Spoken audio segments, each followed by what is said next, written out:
आता ह्या सगळ्या विद्या आपल्या जळाल्या, नालंदा आणि तक्षशिलेला या सगळ्या विद्या आपल्या जळाल्या. त्यामुळे ऑथराईज असं कोणीही नाहीये.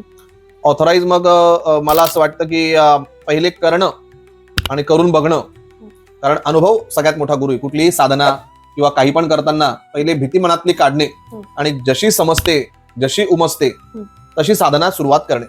ज्या वेळेस वाटतंय त्यावेळेस साधना करून टाकायची, नंतर मग इच्छा परिवर्तन होऊन जातं.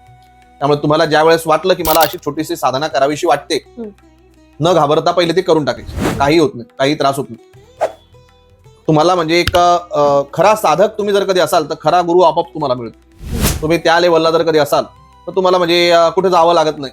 तुम्ही जर कधी तेवढे पॉवरफुल असाल तर तुम्ही ते साधनेतनं ऊर्जेतनं ते मिळवू शकता. तुम्हाला खरा गुरु हे आपोआप मिळणार आहे, स्वतःहून मिळेल तुम्हाला. तुम्ही ज्या लेवलला असाल त्या लेवलला तुम्हाला गुरु मिळेल. त्यामुळे तुम्हाला पहिले स्वतःला सच्चा साधक होणं, अनकंडिशन ठेवून, तर तुम्ही ते तारलं, मग पुढे जाता. तुम्ही एक एक स्टेप पुढे जाता असं.